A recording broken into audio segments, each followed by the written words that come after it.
골짜기 더듬으면서 나의 갈 길 다가오리. 주의 품만에 내가 한 기억 영원토록 살리로다.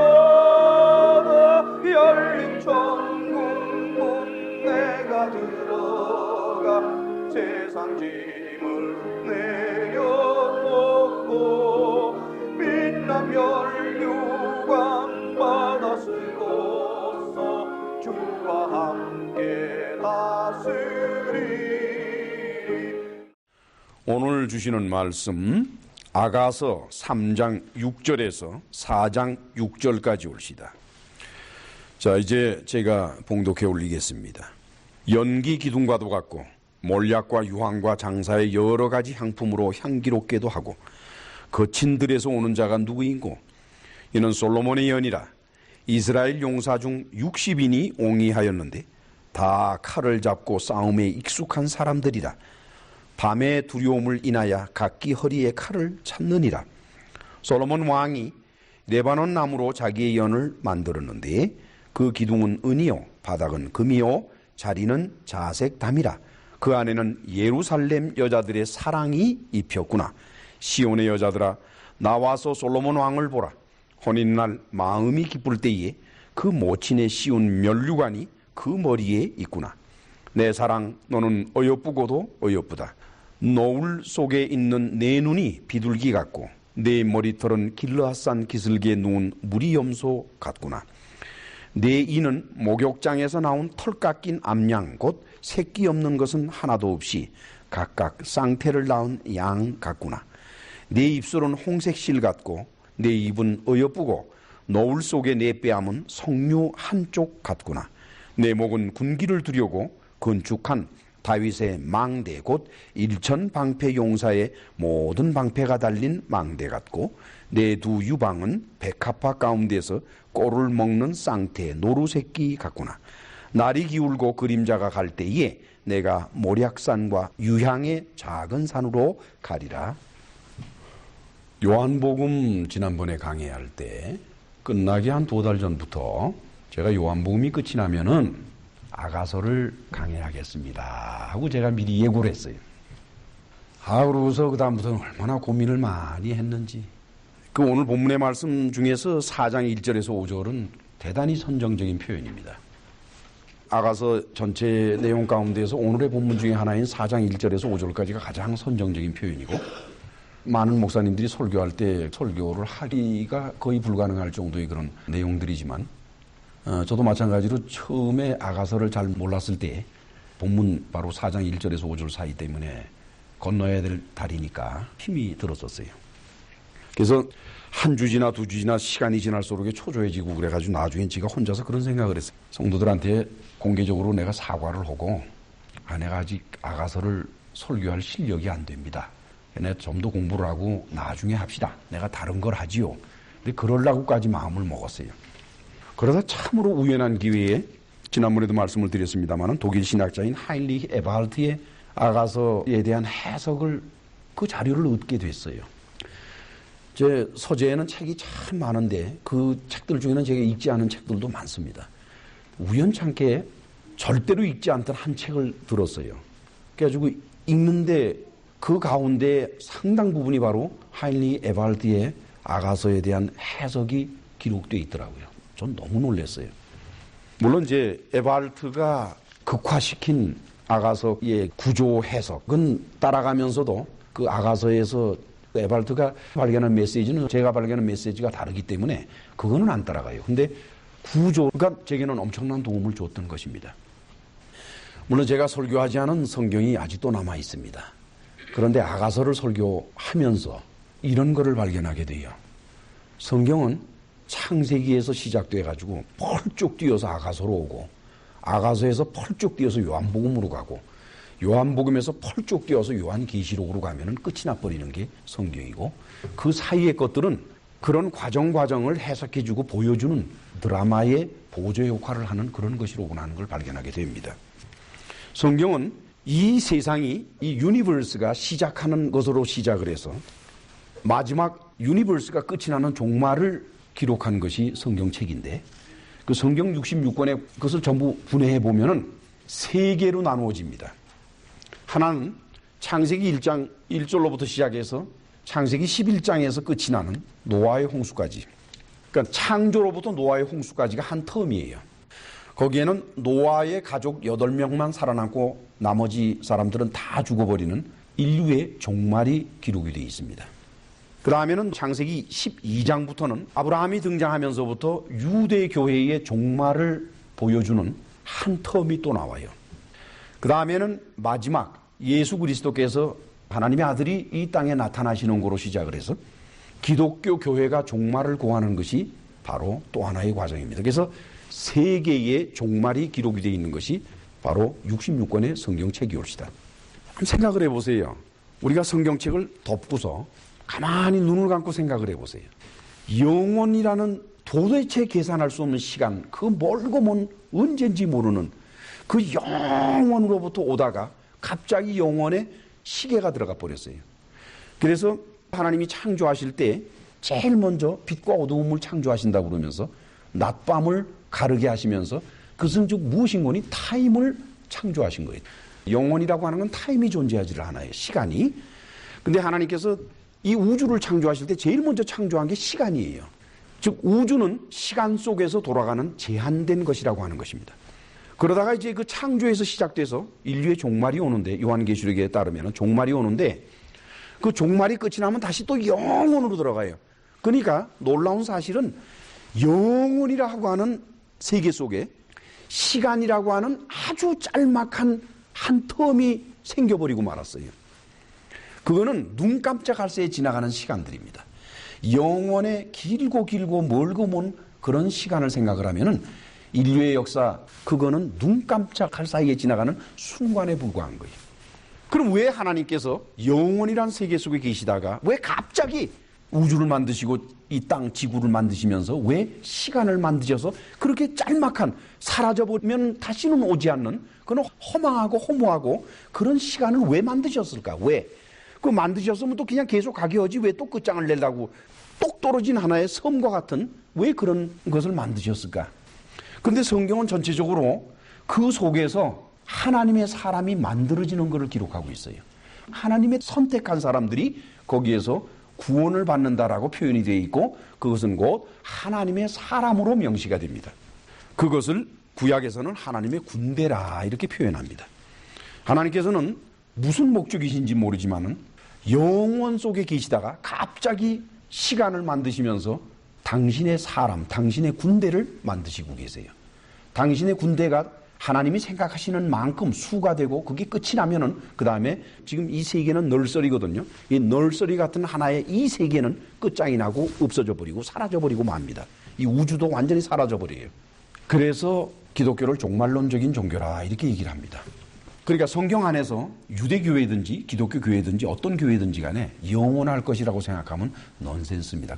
아이러닉하는 것은 유대교회의 종말이나 기독교교회의 종말이나 성경 안에는 비슷한 패턴으로 나타나고 놀라운 사실은 하나님의 아들 예수 그리스도께서 그 두 개의 종말을 마태복음에서 거론하십니다. 마태복음 23장 29절 이하에는 유대교회의 종말에 관해서 하나님의 아들이 말씀하시는 게 기록이 되어 있어요. 화 있을진저 외식하는 서기관들과 바리새인들이여 너희는 선지자들의 무덤을 쌓고 의인들의 비석을 꾸미며 가로되 만일 우리가 조상 때에 있었다면 우리는 저희가 선지자의 피를 흘리는데 참여하지 않았으리라 하는데 그러면 너희가 선지자를 죽인 자의 자손된 것을 스스로 증거하는구나. 너희가 너희 조상의 양을 채워라. 뱀들아 독사의 새끼들아 너희가 어떻게 지옥의 판결을 피하겠느냐. 그러므로 내가 너희에게 선지자들과 지혜 있는 자들과 서기관들을 보내매 너희가 그 중에서 더러는 죽이고 십자가에 못 박고 그 중에 더러는 너희 회당에서 채찍질하고 이 동네에서 저 동네로 구박하리라. 그러므로 의인 아벨의 피로부터 성전과 제단 사이에서 너희가 죽인 바가랴의 아들 사가랴의 피까지 땅 위에서 흘린 의로운 피가 다 너희에게 돌아가리라. 내가 진실로 너희에게 이르노니 이것이 다 이 세대에게 돌아가리라. 예루살렘아 예루살렘아 선지자들을 죽이고 내게 파송된 자들을 돌로 치는 자여 암탉이 그 새끼를 날개 아래 모음같이 내가 내 자녀를 모으려 한 일이 몇 번이더냐. 그러나 너희가 원치 아니었도다. 보라, 너희 집이 황폐하여 버린 바 되리라. 유대교의 종말은 유대교 전체가 진실한 선지자를 배척하고 죽인 데에서 시작이 되는 것입니다. 그리고 그들이 거짓 선지자를 받아들였던 거예요. 자기들의 귀에 듣게 좋은 소리만 하고 자기들에게 복을 선언하고 이렇게 하는 거짓 선지자들을 따랐고, 진실된 하나님의 말씀을 전하는 참 선지자를 배척하고 죽여버렸기 때문에 유대교회는 종말을 고하게 됩니다. 유대교회는 그 바탕이 성전 제사에 있어요. 성전 제사에 바탕을 둔 유대교회가 성전이 파괴되고 예루살렘의 성전을 만들지 못하면서 제사를 드리지 못하는 상태의 유대교는 존재 가치가 없는 거예요. 그들이 회당에서 모여서 무엇을 하든지 간에 유대교회는 그것 자체가 성전의 바탕을 도는데 성전이 사라져버렸기 때문에 의미가 전혀 없는 것이, 다시 말하면 유대교의 종말은 종말에서 다시 벗어나지 못하고 있습니다. 예수께서는 23장에서는 유대교의 종말을 말씀하시더니 24장에 들어와서는 기독교 교회의 종말을 말씀하십니다. 예수께서 감람산 위에 앉으셨을 때 제자들이 종용이 와서 가로되 우리에게 이르십시오. 어느 때에 이런 일이 있겠사오며 또 주의 임하심과 세상 끝에 무슨 징조가 있사오리까? 예수께서 대답하여 가라사대 너희가 사람의 미혹을 받지 않도록 조심.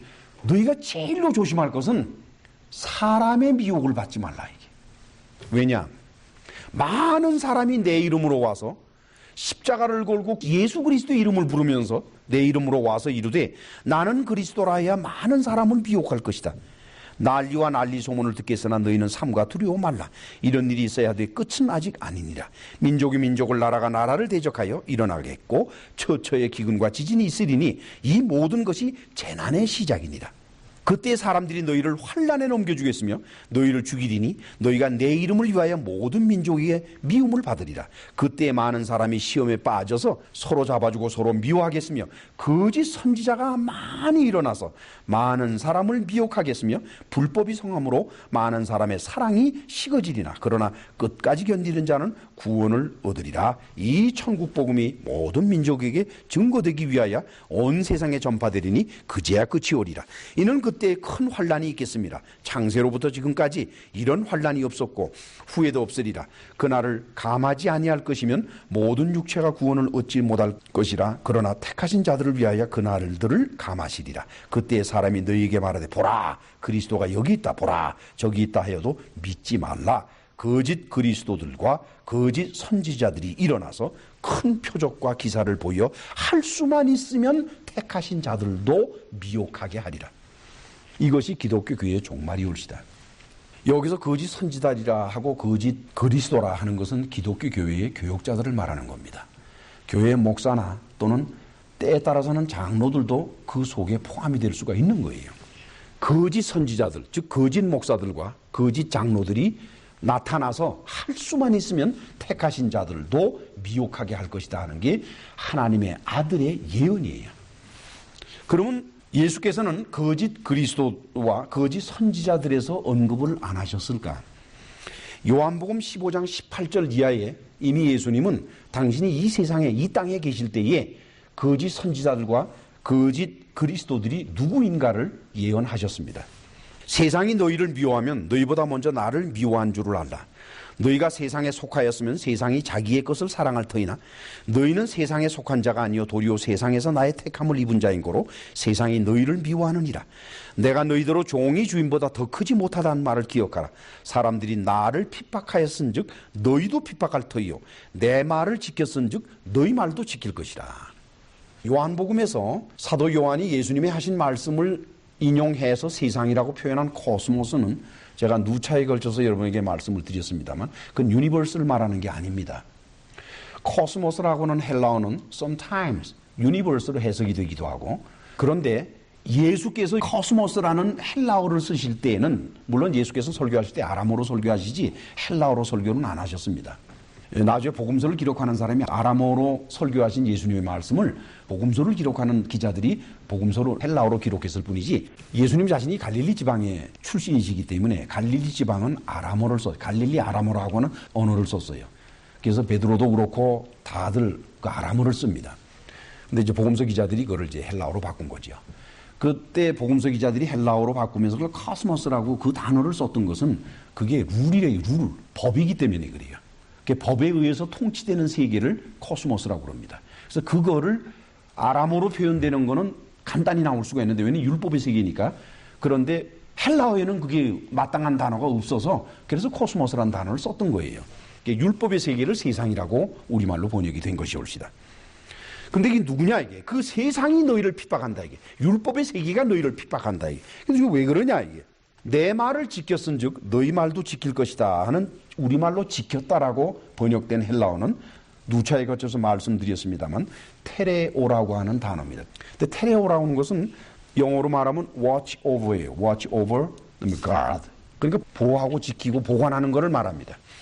이걸 우리말로 헬라어 원어 뜻 그대로 번역을 해주면 뭐가 되는 거니? 그들이 내 말을 보관하였은즉 너희의 말도 보관하리라. 이게 뭡니까? 하나님의 아들의 말씀과 사도들의 말이 어디에 기록이 되어 있죠? 이 신약 성경에 기록이 되어 있는 거예요, 여러분. 성경을 말해요. 그들이 성경을 보관하리라. 성경은 누가 보관합니까? 기독교 교회가 보관을 하지. 예수께서는 이미 예언사항으로 내 말 그리고 사도들의 말, 다시 말하면 신약 성경을 보관하고 그걸 가지고 살아가는 기독교 교회가 너희를 핍박하리라 하고 이미 예언을 하셨습니다. 사도 요한은 계시록에서 계시를 받되 그들을 음녀라고 계시를 받았고 짐승들이라고 계시를 받았던 것이에요. 예수께서 예언하신 바로 거짓 그리스도와 거짓 선지자들, 그 모습이 오늘의 본문인 아가서 3장 6절에서 11절 사이에 나옵니다.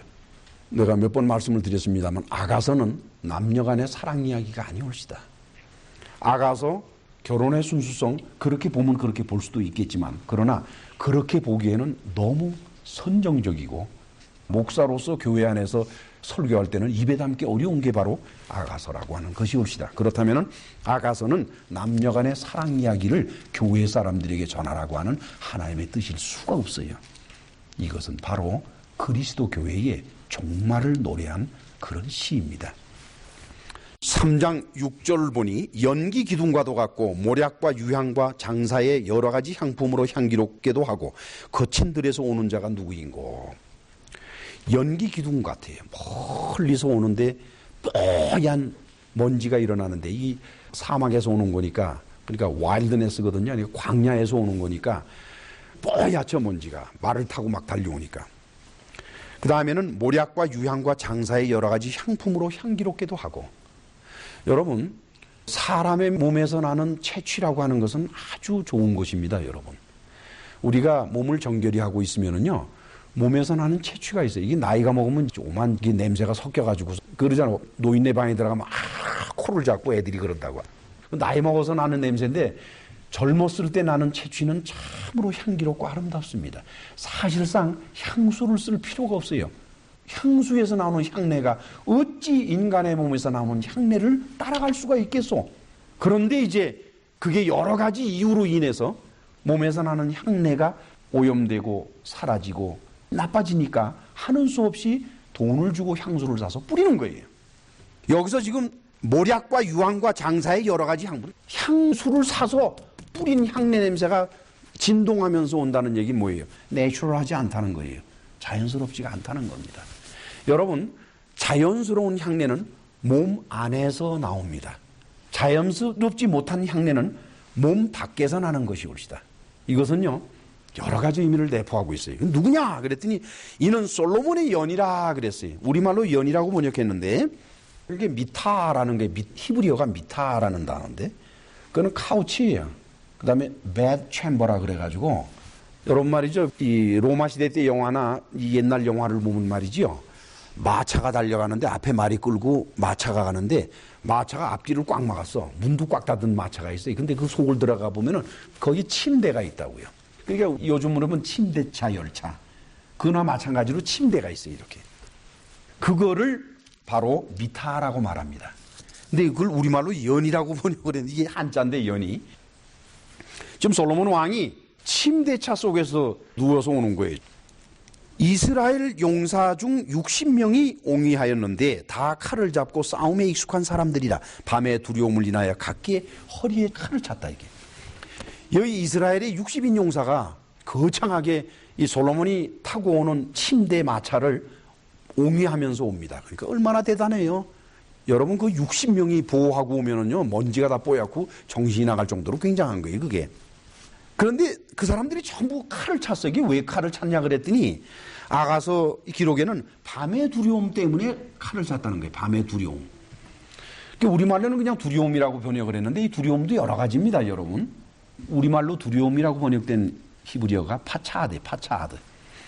파차하드라고 하는 히브리어는 구약 성경 어느 곳에서 사용되든지 간에 하나님의 두려움을 말해요. 하나님이 징계할까 봐 두려워지는 것, 또 하나님이 벌 주실까 봐 두려운 것, 그걸 파차하드라 그래요. 사무엘상 11장 7절에 보면은 여호와의 두려움이라 이렇게 표현되어 있어요. 하나님이 재앙을 줄까 봐 두려워하는. 여러분 위대한 솔로몬 왕이 하나님에게 그렇게 사랑을 받고 그 솔로몬 왕이 하나님한테 징계받을까 봐 두려워서 60명의 병사들의 보호를 받는데 다 칼을 차고 있다는 거니까 여러분 무슨 생각이 듭니까? 전 굉장히 힘이 들더라고요.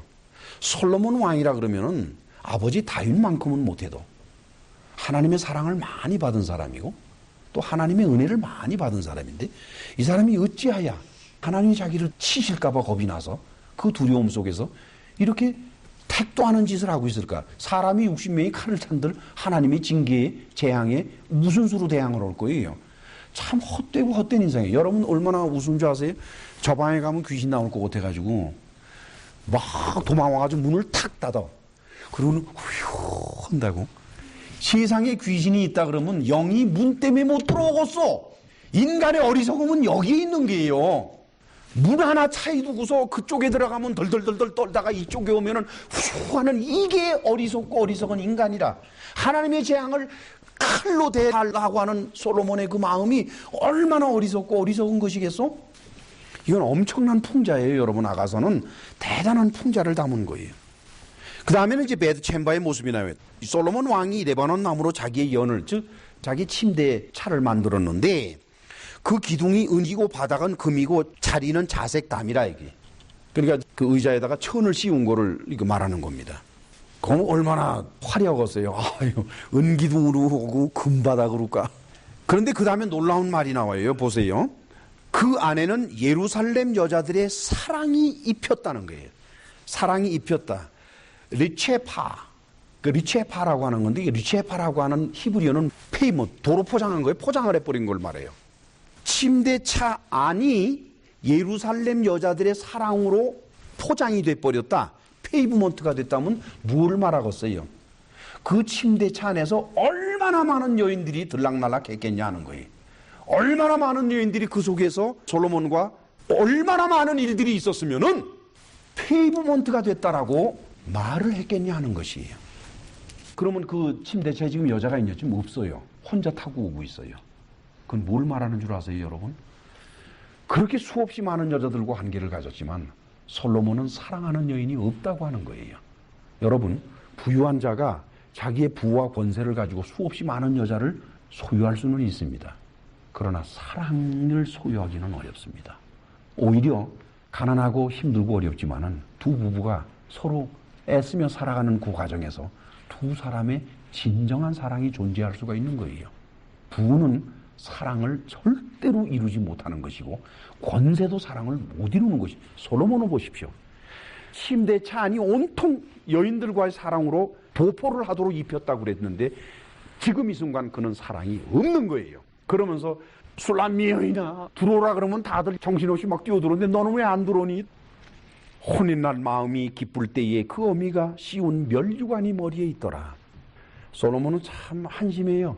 수없이 많은 여인들과 사랑을 나누고 1000여 명이나 되니까 부인이 그렇고 살지만은 그의 마음은 공허하기가 짝이 없고 오히려 혼인날 어머니가 씌워진 멸류관 그걸 하나를 가지고 있는 거예요.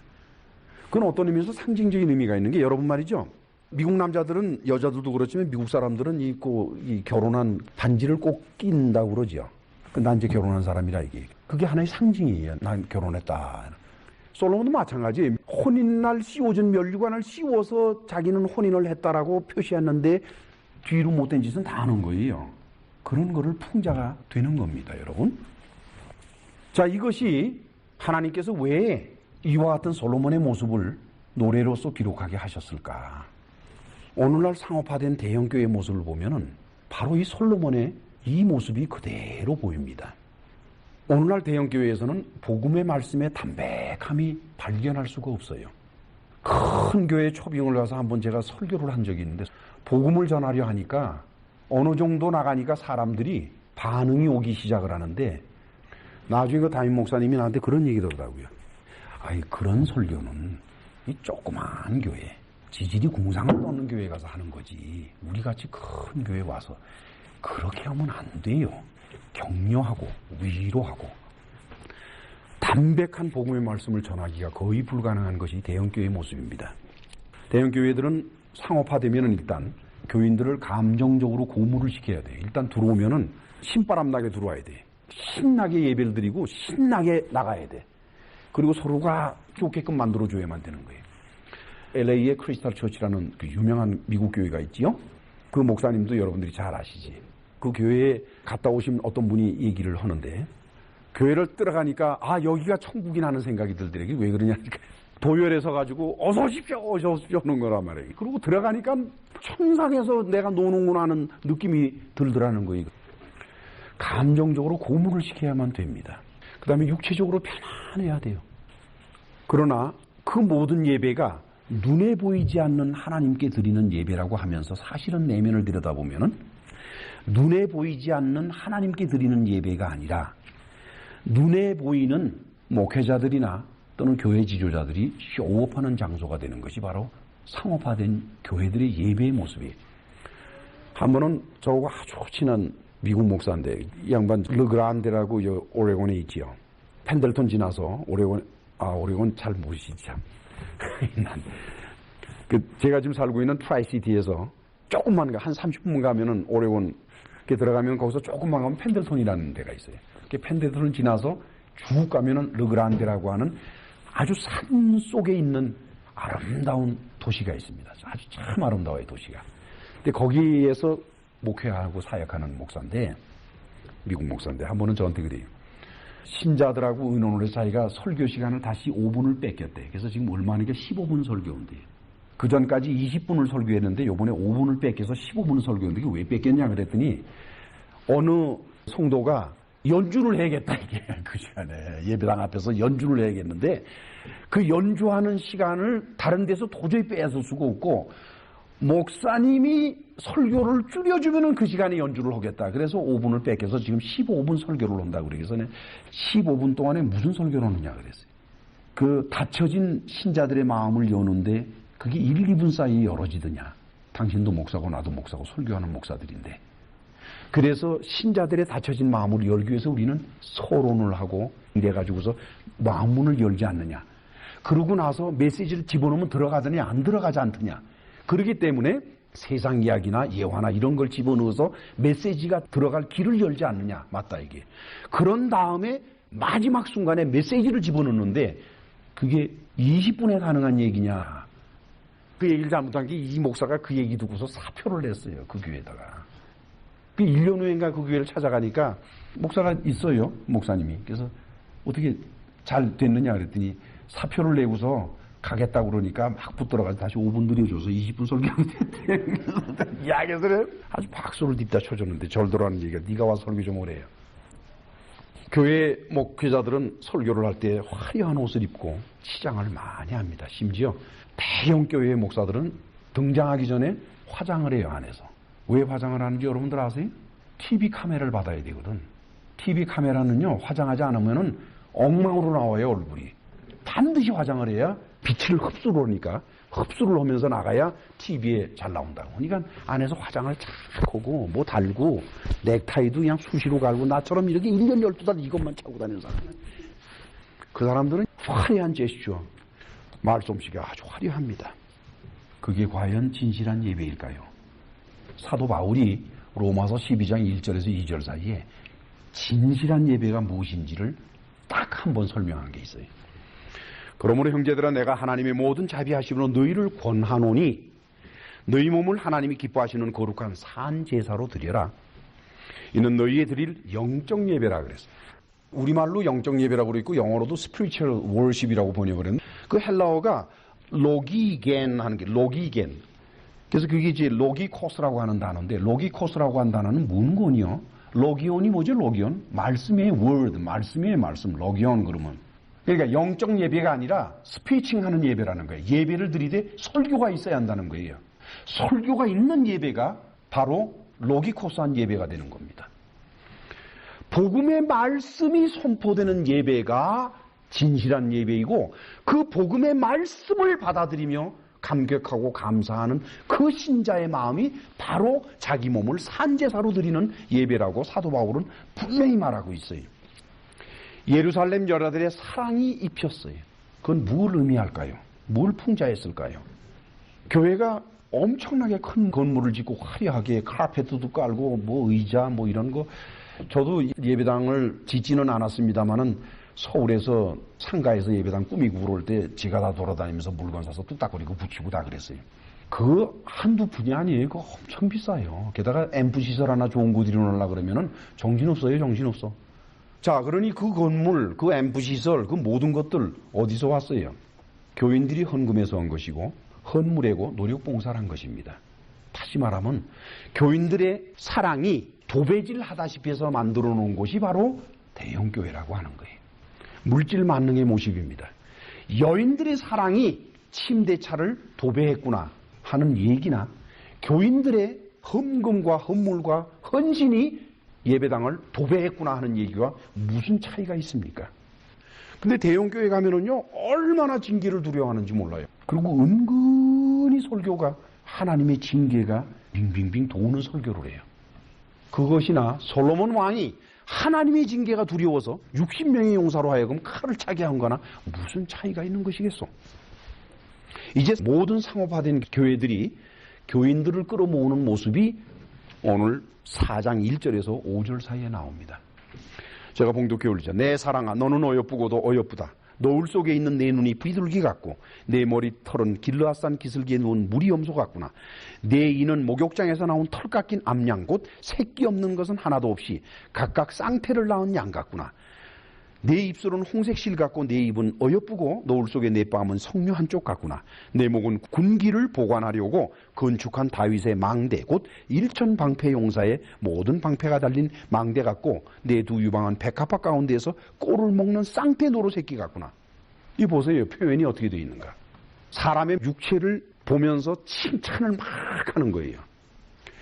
지금 솔로몬은 술람미 여인을 그렇게 칭찬하는 거예요. 근데 그 표현의 양식이 참으로 에코노믹해, 경제적이에요.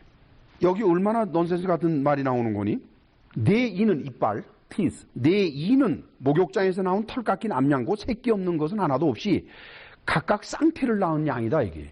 양도 새끼 안 낳는 양은 솔로몬은 취급을 안 해. 새끼를 낳아도 하나만 낳으면 안 돼. 쌍태를 낳아야 돼. 쌍둥이를 낳는 암양. 그래 사람의 이빨을 보면서 쌍둥이 낳는 암양을 생각하는 교인을 보면서 한 인간으로 구원받을 불쌍한 영혼으로 보이는 것이 아니라 나올 수 있는 헌금 이렇게 생각해서 보고 봉사 보고 이거나 사람의 이빨을 들여다보면서 쌍태 낳는 양을 생각하는 거나 무슨 차이가 있겠소?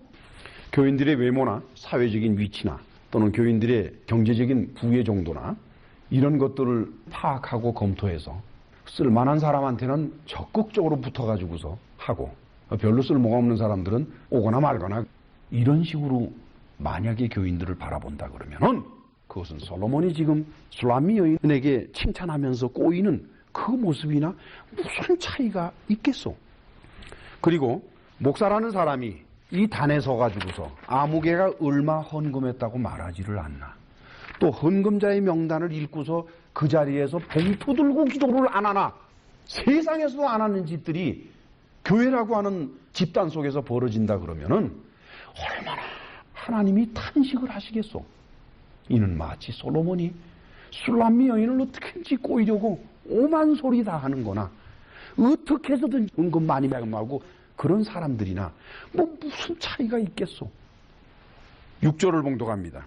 날이 기울고 그림자가 갈 때에 내가 모략산과 유향의 작은 산으로 갈 것이다. 전 이거 해석하느라고 한밤을 지새웠던 사람이 올시다.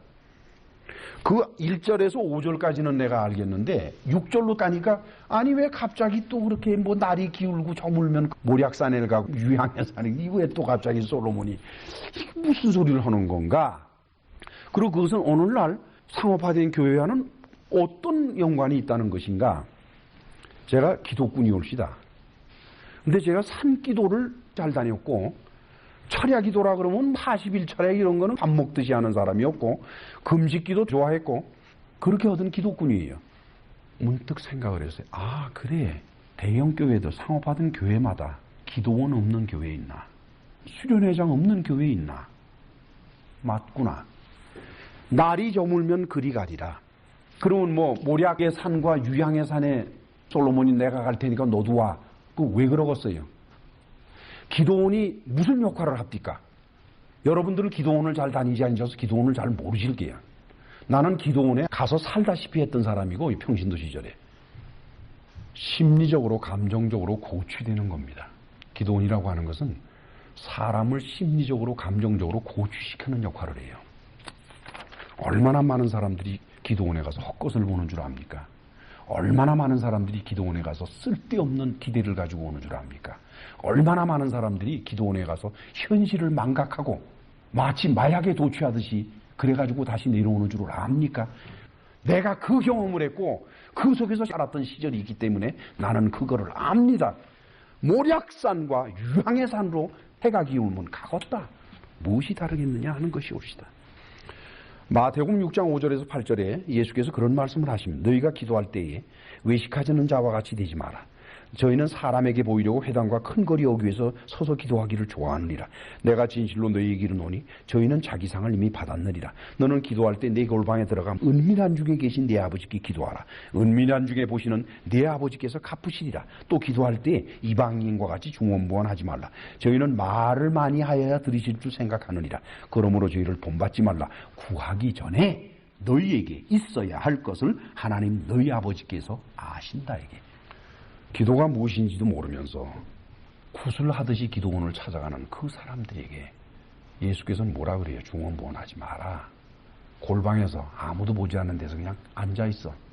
네가 입으로 떠든다고 하나님이 듣고 네가 떠들지 않는다고 하나님이 모르실 줄을 아느냐? 하나님과 마음만을 통해라. 하나님의 아들 예수 그리스도께서 기도에 관해서 하시는 권면이 옵시다. 사랑하는 성도 여러분, 교회가 상업화되고 대형화되는 모습은 전 세계가 아닙니다. 여러분 오해하지 마십시오. 구라파에 가면은요, 유럽에는 어떤 교회도 로만 캐톨릭 처치 성당을 제외하고는 개신교 교회는 어떤 교회도 대형화를 추구하지 않습니다. 그리고 교인들을 끌어모으기 위해서 교인 쟁탈전을 벌이거나 그 피 흘리는 짓을 못 봐요. 저는 사회에 있을 때 유럽을 자주 돌아다녔어요. 그런데 일본에 가도 일본에 있는 교회들은 조그맣고 아담하고 좋은지 몰라요. 근데 전 세계에서 교회를 크게 짓고 9만 명의 사람이 모이는 걸 자랑하는 데는 두 군데밖에 없어. 미국하고 한국이. 우리는 그 세계 속에 살고 있습니다, 여러분. 기독교 교회 종말은 이렇게 흘러가고 있습니다. 교회는 상업화되면 안 됩니다. 상업화되는 와중에서도 순수한 신앙을 가진 성도 여러분들은 현혹되지 말고 미혹되지 마십시오. 우리의 사랑은 하나님 안에 있고 우리를 위해 십자가에 못 박혀 죽으시고 부활하신 하나님의 아들 예수 그리스도 안에 있습니다. 기도합시다. 자비로우신 아버지여, 감사합니다. 오늘도 어려움 가운데서 신앙생활하는 우리가 하나님의 사랑을 생각을 하며 감사합니다. 불쌍히 여겨주시고 그리스도에게서 떠나지 않고 세상적으로 흐르지 않도록 인도하여 주옵소서. 예수님의 이름으로 기도합나이다. 아멘.